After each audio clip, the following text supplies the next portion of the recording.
Hey everybody, my name is James and welcome back to another video. In this video today, I'm going to be talking about first-person shooter games, or FPS games for short. Specifically, early FPS games predating what we traditionally view as an FPS game. Now, if you were to think that Doom 1993 or Wolfenstein 1992 were the first FPS games, I wouldn't blame you. Those games are by far the most popular early FPS games, with games releasing both franchises in recent years. However, what I'm going to be talking about today are games that are much more niche, and you may have never even heard of, some of which released decades before even Doom or Wolfenstein. Let's start things off with the first ever FPS game on an arcade machine, this being Battlezone, which released in 1980. In this game, you basically control a tank and just shoot other tanks. That's pretty much all there is to it. Now, you may notice that there is very little on screen, with a lot of shapes being formed with lines. These are called wireframe models, which are made using vector graphics. Because I don't really know what I'm talking about, here's the definition of vector graphics from Wikipedia. Vector graphics are a form of computer graphics in which visual images are created directly from geometrical shapes defined on a Cartesian plane, such as points, lines, curves, and polygons. You might also be wondering why there's so much green and black on the screen. Well, this is actually much more complicated than you think. To put it as simply as possible, old CRT TVs and monitors use something called phosphors to portray colors on the screen. It's basically a substance that glows when exposed to radiation. I also forgot to mention that TVs now still use phosphors, just kind of differently than older TVs. Older TVs used the cathode ray tube.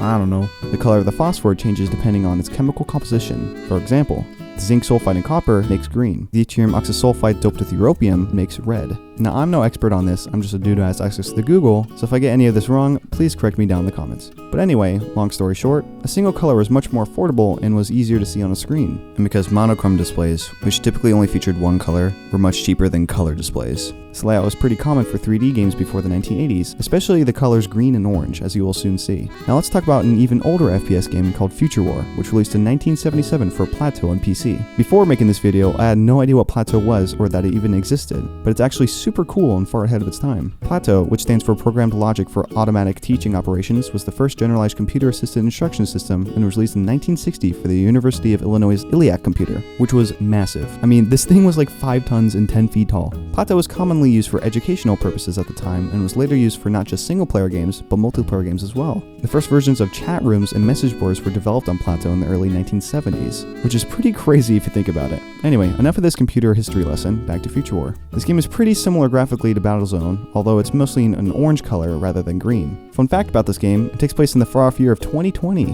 where there's time travel, robots, mutants, and space exploration. Unfortunately, 2020 was like 5 years ago, and we still aren't quite there yet. Also, unfortunately, I can't seem to find any gameplay for this game, but there are at least some screenshots that I found, so that's cool, I guess. If any of you know where I can find some gameplay for this game, let me know in the comments. The next game is Panther from 1975. This game is also for Plateau, and similarly to Battlezone, you drive a tank and shoot other tanks. This game is also themed orange, which seemed to be a pretty common theme among games for Plateau. This next FPS game is the second oldest and was called Spasm, and released in 1973. This game takes place in space and has you piloting a spaceship, because when anything is futuristic, it has to include robots and space travel. This was also released on Plateau and had that same orange color as the previous 2 games I mentioned. Now for the moment you have all been waiting for. What is the oldest FPS game? The answer is Maze War in 1973. This game is not made for Plateau, but was actually made for something called the PDS-1, which released in 1969. I don't feel like giving the whole lore dump on the PDS-1, but to put it simply, it stands for Programmable Display System and was an early workstation or terminal. This thing was close to $10,000 when released, which in today's money is like $83,000. What's super crazy is not only is this the first FPS game, but it's also the first multiplayer FPS game by 1974 when it was expanded and could have up to 8 players. And it was developed by high school students. Actually, a few of these games were developed by high school students, which is pretty insane. The game itself was themed green and black and had you going through,